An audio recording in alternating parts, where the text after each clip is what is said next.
Just thinking about it.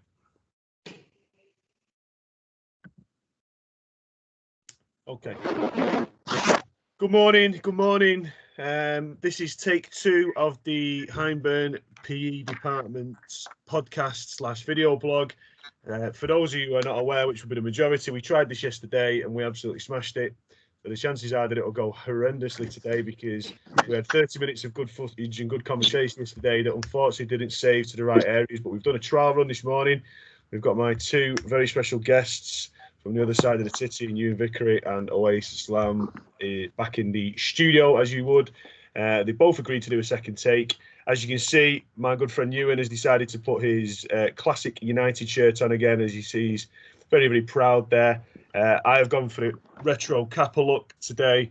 Owais has still got bedhead, so he's decided not to share his ugliness on screen, which is probably for the better interest of everybody.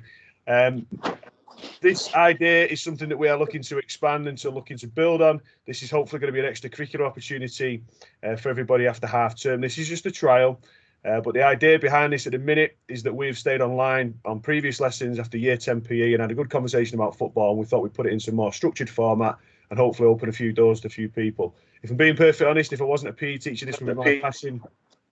I would have loved in a different life a career in sport and media, and looking at the way that media can influence people. And obviously I'm quite vocal in giving my opinions on football in general, so I thought we may as well channel it. Okay, we're going to call it for the time being a City United.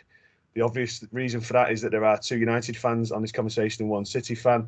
The conversation today will focus around 3 topic areas. So we are going to look at the 9-0 United against Southampton from midweek, and in particular we're going to look at the role, or the non-role as it may be argued, of Paul Pogba. We are going to look at City cruising in Dingleville, just another routine evening's work in Burnley for City in midweek, and then we're going to look ahead to the weekend fixtures. United obviously hosting Everton Saturday evening, and then probably, I don't think I'm wrong in saying it's probably the biggest game of the season, and a game that's certainly going to have a massive sway on where the title ends up this year at Anfield, 4:30 on Sunday between City and Liverpool. First of all, good morning, gentlemen. How are we? Morning. Very good. Very drowsy. Clearly, you've been on the beers last night, so well done, lads. Right, I'm going to throw it out there. So I look at the score. I'm deliberately not looking at my phone because I think I look at the team before the game on midweek for United, and I'm thinking Southampton haven't got the strongest team, taking nothing away. I see an early goal. I see red cards are plenty, and then I click back on an hour and a half later, and I see 9 goals.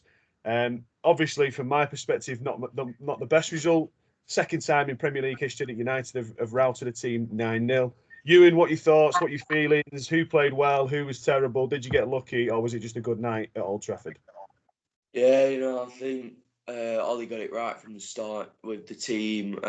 Southampton are a very energetic team, of a real threat, and of course the team was weakened a bit, but they are still a threat. I mean, you got players like Danny Ings, James Ward-Prowse, so I think he went perfect with Fred McTominay in the midfield, because I think they just they help us both attacking and defending, because it's just a bit of a rock.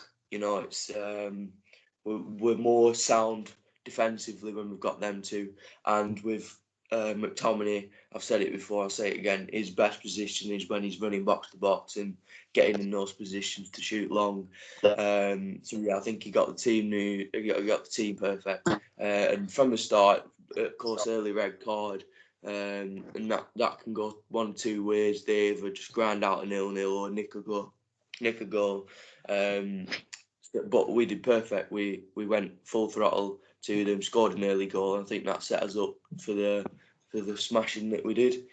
Excellent. Yeah, I agree, and I think it's interesting that you make reference to the centre midfield area. Previous conversations, always. I know you are an absolute fanboy of a certain Paul Pogba.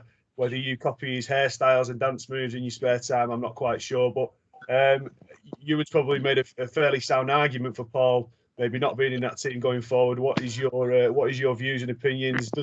Does he nullify to a certain extent Fernandes? Do you think Fernandes is a better player when he's not in there? What are your thoughts, Owais? To be honest, I think when Pogba plays, it's just like a lot more like Like, yeah, against 9-0, Southampton, he never played. But also, they were 2-man down. But when Pogba plays, it's just like loads of like creativity in the midfield. And like, say against Big Six teams, he does like a lot more. Like, you compare stats to somebody to like Fernandez in Big Six teams, Pogba does a lot more. Can I just jump in with a point here? And I'm acutely aware that we're talking about different players here and different transfer fees. But if I was to talk about a transfer fee of Paul Pogba of 90 million plus, and then I look at some guys on the market out there and the impact that they have had, if I look just down the road, in terms of my club, they were bought not at two dissimilar times. There wasn't 10 years between them. Within a couple of seasons, we're talking 50 odd million for Kevin De Bruyne and 90 odd million for Paul Pogba. Is he value for money, Oase? Is that your argument? He's value for money. Is he making the same kind of impact in the United team that Kev's making at the Etihad, or has he still got a long way to go to make up that cash that he's cost the club? I mean, like right now, he's getting there. Okay. He's like. How long have you waited? He's been there for 4 years now. How long are we waiting? No, like it's just like every time he plays, every time he does good. It's just injury prone most of the time. Can I just say some stats with you? Please do, Ewan. The season, Paul Pogba, 18 matches, 3 goals, 0 assists. Scott McTominay this season, 19 matches, 3 goals, 1 assist. Okay, so explain that to me. Yeah, and have you got? I don't know if you've got this to hand, but is there a win ratio with Pogba in the team versus Pogba not in the team, or have you? It doesn't matter if you've not seen it, but that would be something possibly to look at for the next episode. What is the win ratio of Man United with Paul Pogba in the team this season as opposed to him out? And with those stats, of course, McTominay's scoring the same goals and he's got an extra assist in just one more game. And like I said before, we're so better off defensively when we're playing Fred and McTominay because they just work so hard. It's like when they lose, and you see it with Fernandez as well. If they lose the ball, they work their socks off to get it back, and then they start another attack. But with players like Martial and Pogba, I think they've just got that much of a big ego that they think it's all right if they just doss around a game and not give 100%. And it's been the same throughout his whole career, and that's all right to do if you're scoring 20 goals a season. But the reality is he's not, so he can't be doing that. I think as well, when you've got a manager that came under the Fergie stewardship, which obviously the prerequisite of playing in his team first and foremost is graft and hard work. I think you can tell now that he wasn't a Solskjaer signing in that respect. I think if Solskjaer had been a manager at the time, I don't think he would have sanctioned the move. I think he's got to try and he has got to play him and give him opportunity. But I think 2 years into his tenure now, if it's not quite working for Paul under Ole, I think, and as a neutral, well, not a neutral, as an opposition fan, I'd like him to stay because I think you're a poorer team when he's in the team personally. But I think if I was a United fan, certainly if I was on the United board, Mr. Woodward hasn't made many good financial decisions over the last 5 or 6 seasons. But whilst there is still a sale value, an add-on value to him, you might not get 90 million, but you might get 50 or 60. A little bit like it was with Di Maria, bought for 50, 60 million and sold for, say, 40. You've sometimes just got to cut your losses and then use the money to better shape the team. And I think from a personal point of view, if I was a United fan, that's exactly what I would be looking to do. I know always that will disappoint you, and I'm by no means just jumping on the bandwagon and trying to side with you in here. But my overall feeling is, and I watched him at City when he was at Juventus, he came to City in the Champions League, and I thought, we were linked with him at the time, and I'm thinking, I'm not so sure about this fella, and then when United got him, I was delighted, especially considering he used to be in the youth team, so they let him go for free and then spent 90 odd million on him. I thought it was a positive move. So I think the jury's out, to be honest. Let's see if he catches a game at weekend. We might be coming back on next week, me and you, and he scored a hat trick, and we think, you know what, actually maybe we were slightly premature in our conclusions. But I think at least 4 seasons back into his return to United, I think I'm struggling to see the impact. Shifting the focus now to my team, 13 wins in a row. The best defence the world has ever seen at the moment. A rejuvenated John Stones. Ruben Diaz has slotted in like Vincent Kompany of old, except he's younger and fitter and actually has shown a lot of the leadership qualities that Vinny does. A routine 2-0 win. My thoughts on it were that we don't often trouble, or Burnley don't often trouble us, so I expected a result before it. However, I was conscious that they'd recently gone to Liverpool and obviously turned Liverpool over at Anfield, so I was a little bit nervous. I thought it was a positive result leading into a difficult fixture list. What I will say is that City have had quite an easy fixture list over the last month in the Premier League, especially, and we've got a tougher period coming up. But Oase, any thoughts on City's game the other night? Did you see it? Did you think we were impressive? Is anyone ever going to score against us again, or is that us for now? Or is that all we're conceding for the rest of the season? Has Edison already got the Golden Glove? I don't know, to be honest, because I mean you still need to play a lot of teams again, and like. So you think, for instance, Sunday's game is still going to play a big part in the title? Is that what you're saying? Because I would echo that if that is what you're saying. I totally agree. I'm by no means getting confident thinking. Sorry, go on. No, because Liverpool's one's kind of like shocking. I mean, they've lost nearly all their defense, so they've basically got no defense, and like they've gone from 2 defeats of Burnley and Brighton. Well, it's not the defence where there's a problem I see there at the minute either.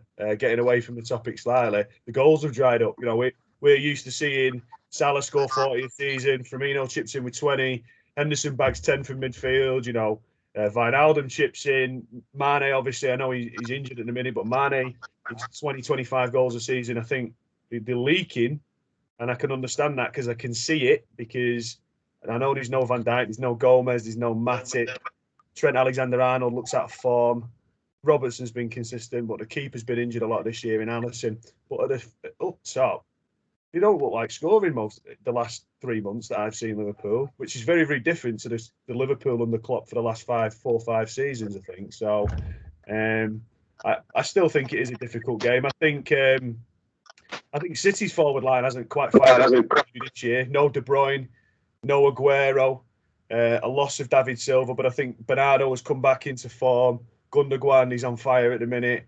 Gabby's got a couple of goals in the last couple of games, which will give him a bit of confidence. I think we spread the goals out a bit more this year, and also we've changed. We don't win 8-0 anymore. We don't win 7-0, and that was a theme of City's previous seasons. We've learned to win in a different way. We're winning games comfortably at 2-0 and 1-0.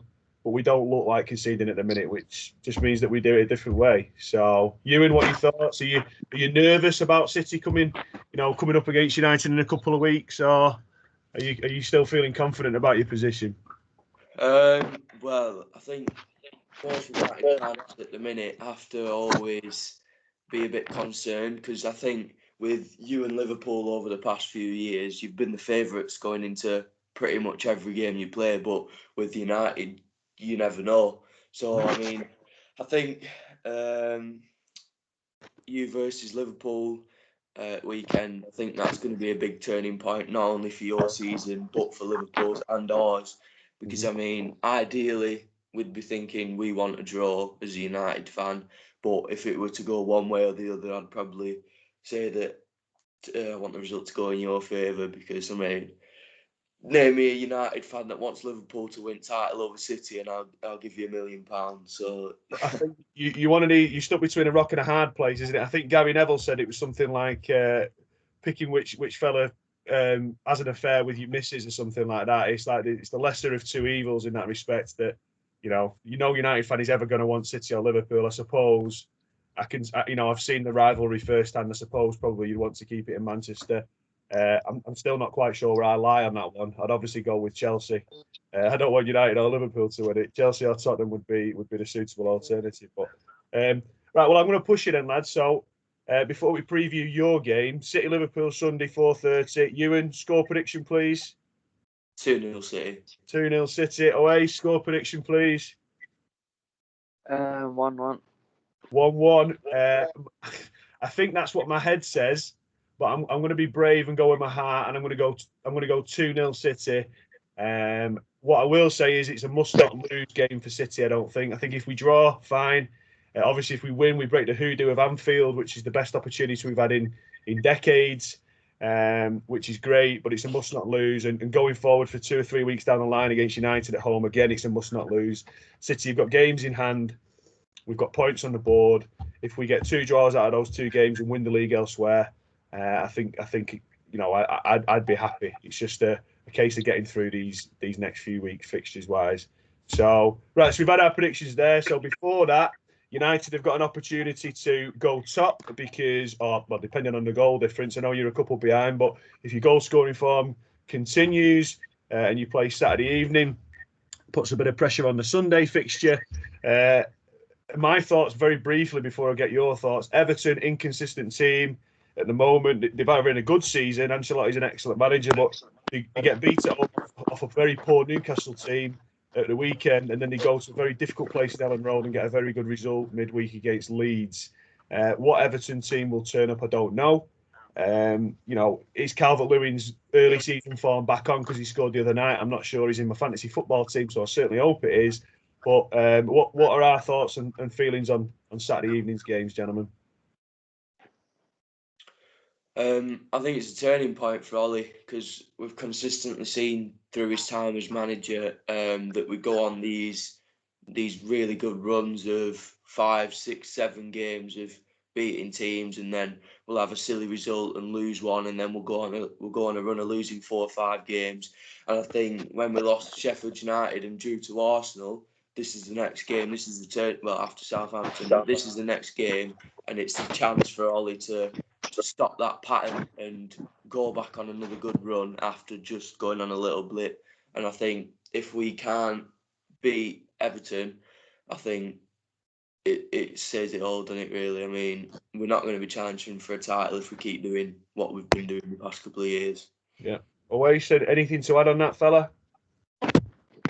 I mean, not really. Even what he's saying is right. Because Solskjaer does go on just like we might lose a game and just go on a mental streak and beat like smashing everyone. So not really, to be honest. I think what I will say, and I did mention this in the previous meeting as well, and I think we'll wrap it up on this point here. Are United slightly ahead of where they probably expected to be this year by pushing around the top end of the league after 20 games? I don't want to say it's a false position, but did you realistically go into the season thinking, yeah, we're going to beat Liverpool, we're going to beat City, we're going to beat anyone else to the title, or are you just happy being back in the mix now with the base of a good team and your Greenwoods and your Rashfords and your Fernandezes and your Maguire's got another season under his belt and the return to form for Luke Shaw, for instance? Is this again just another stepping stone in the right direction, or are you the real deal? Are you going to be in that mix-up, do you think, in May? Or is it a case of, yeah, you know what, let's put some pressure on, we probably fizzle out, we'll take top 4, top 3, we'll have a good go next year? What are your thoughts, Ewan? We're not the real deal, to put it. Music to my ears, that, Ewan. Music to my ears.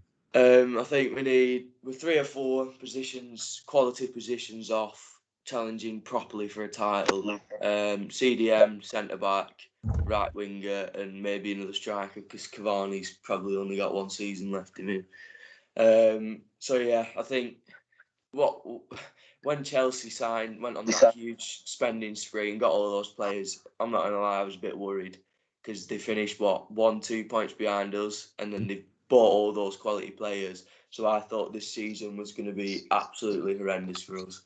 But we've surprised everyone. We're still in the mix. But I think for us, this is just a bit of a head start to get top 4, to be honest. And I think it is down to you to take it away. Well, no pressure, but we have got the experience. 4 titles in the last 8 or 9 seasons. We've got experience. We've still got some guys there who won the title 2 years ago.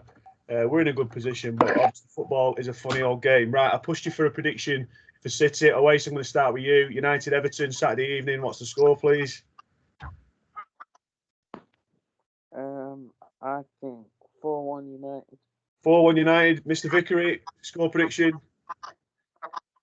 2-0 if McTominay and Fred start.